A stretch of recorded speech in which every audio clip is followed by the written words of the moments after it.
What if I told you the world's most chaotic startup fistfight started with a guy trying to send money over a Palm Pilot and another guy who named his finance company after a corn site? It's the late 1990s. The internet is booming. The streets of Silicon Valley are paved with stock options and Mountain Dew. VCs are throwing money at anything that ends with .com, even if it's just a guy with a whiteboard and a dream. Our company is called hamsterhub.com.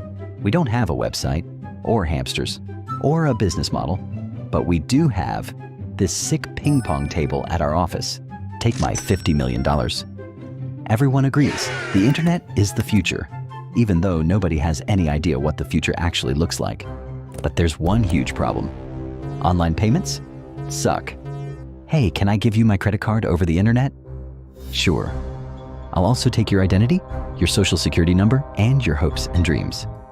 Fraud is everywhere. Banks are still operating like it's 1973. If you wanted to split a pizza bill, you still needed cash. Whoever cracks online payments won't just make bank. They'll be the bank, and two rival startups are about to go to war. Enter X.com. First up, a 28-year-old madman named Elon Musk. Fresh off selling his last company for $300 million, he decides he's going to reinvent money. All right, hear me out. Banking, investing, insurance, rocket ships, all under one brand, and we'll call it futuremoney.com? No, X.com. Sir, that sounds like a corn site. Perfect. Elon sinks $12 million of his own money into it. He's dreaming big, but the tech? Not ready. His team is scrambling to build the vision faster than you can say .com bubble, and tensions are rising. Across the town, a different team is plotting.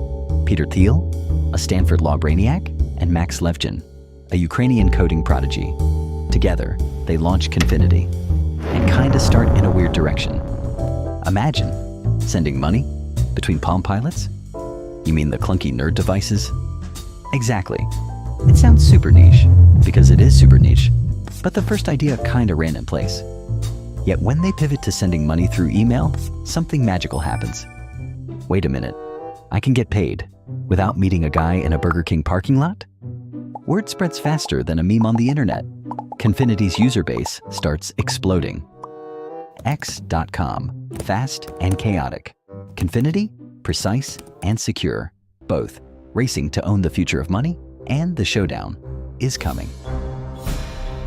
By early 2000, X.com and Confinity were locked in a brutal tech startup street fight, burning cash, cloning each other's features, fist fighting over the same eBay users. X.com had flashy marketing. Confinity had working tech. Both had no profits. So in this total chaos, they could destroy each other or do something even crazier. Merge. The marriage of X.com and Confinity. Except it wasn't really a marriage. It was a Game of Thrones bloodbath. Elon Musk became CEO. He kept the X.com branding, and he was still dreaming big. Okay, team. Banking, insurance, investments, jetpacks, all on one platform. Sir, we can't even get the password reset emails to work. Work harder. Reality, however, was busy roundhouse kicking the company in the face. Then came the tipping point. Listen up, team. We're going to move PayPal system from Unix to Windows NT. You want to move financial infrastructure onto Windows NT? Do you understand what you're asking? That's like performing heart surgery with a spork. We're all gonna die. Back then, Windows NT was buggy, crashy, and about as stable as a one-legged chair at a rave. The engineers, especially the old Confinity crew, begged Elon to stop. Please, oh great visionary, for the love of all that is logical, don't do this. We've run the simulations 100 times. The system isn't ready. Risks are too high. One wrong move and the entire payload, years of work, could be lost in an instant. We've followed you through hell and back, but this is madness. If we rush this, everything could come crashing down. I'm sorry, I can't hear you over the sound of my own brilliance. Then, in September 2000, Elon took a vacation to South Africa with his new wife. Meanwhile, back at HQ, the leadership team, including Peter Thiel, Max Levchin, and several engineers, staged a full-blown coup. They went to the board and said, "Hi, we'd like to remove the CEO before he nukes the entire company. approved. And just like that, while Elon was mid-mimosa, he was fired as CEO. When Musk found out, he was not happy. But weirdly enough, he didn't quit. Instead, Elon stayed on as the largest shareholder and a board member, because deep down, he still believed in the company. Under Peter Thiel's leadership, the chaos cooled down. Instead of trying to reinvent all of finance at once, the team focused. They doubled down on email-based payments, especially for eBay sellers. With a new focus and a stable team, the company started to grow fast, and soon, the name PayPal would become legendary. But success would come at a price. Inside PayPal, it wasn't about your resume. It wasn't about your Ivy League degree. It was about one thing. Can you survive this intellectual knife fight? If you were smart, fast, and could win an argument while double-fisting Red Bulls, you were in. And their interview is kinda look like this. Hi, we can skip the intro and, Question 1. Design a system to detect a Russian fraud ring in real time. VPN detection plus behavior analysis? Question 2. Build a military-grade email payment network in 10 days. Can I at least know your name first? There were no safe seats at PayPal.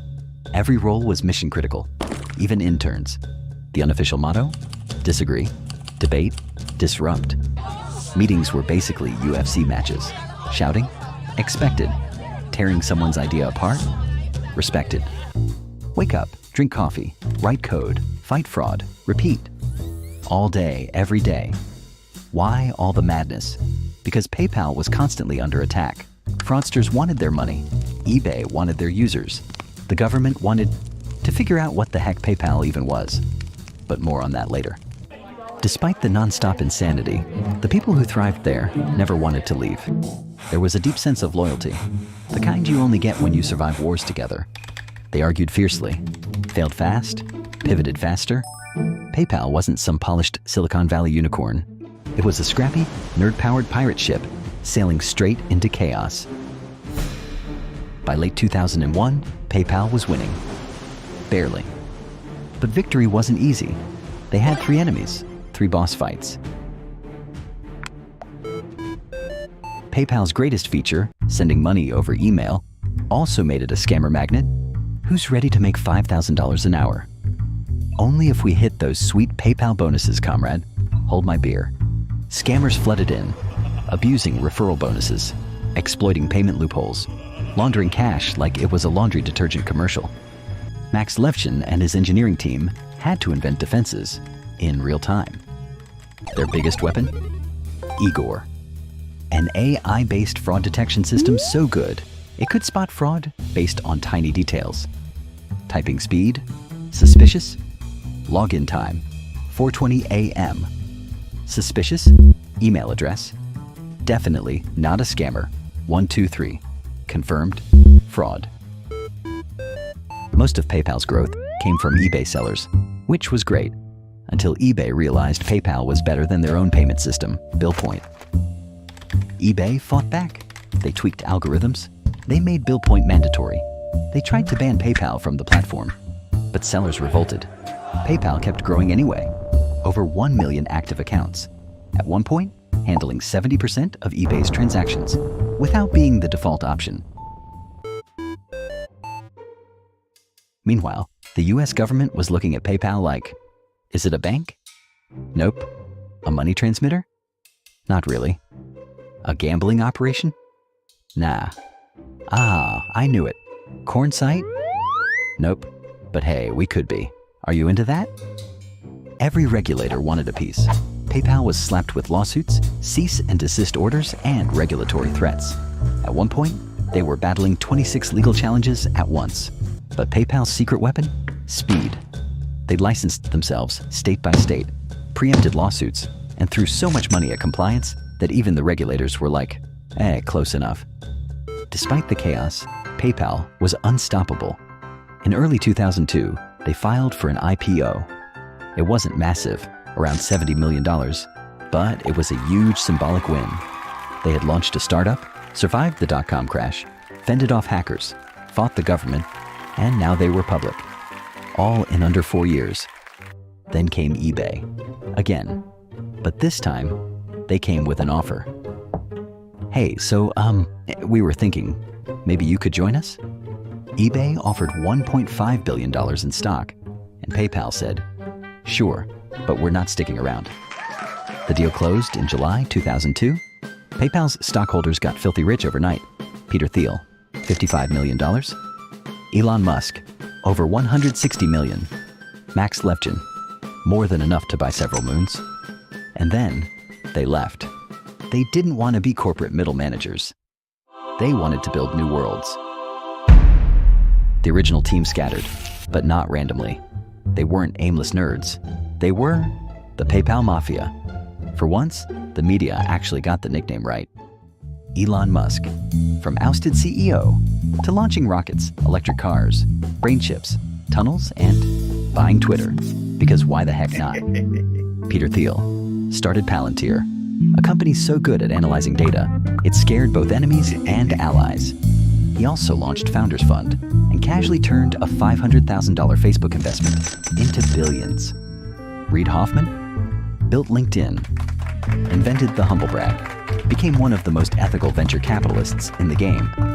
Max Levchin founded a firm and introduced America to its true love language, buy now, pay later.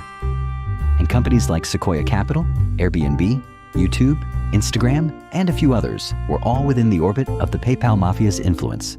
Together, they didn't just build the next generation of Silicon Valley. They became Silicon Valley. PayPal didn't start as some grand vision. It wasn't a sleek master plan. It was a messy, scrappy Band-Aid for a broken internet. It was chaos. It was caffeine. It was a nerd army duct taping the future together in real time. But PayPal became something bigger. It proved that brilliant weirdos, armed with Red Bull and questionable sleep schedules, could survive hackers, lawsuits, and near-death experiences, and still have enough gas left in the tank to reshape the entire world. The product was payments. But the legacy? People. Want to see how each member of the Mafia changed the world after PayPal? Smash that like button, hit subscribe, and get ready. Because that story is even crazier.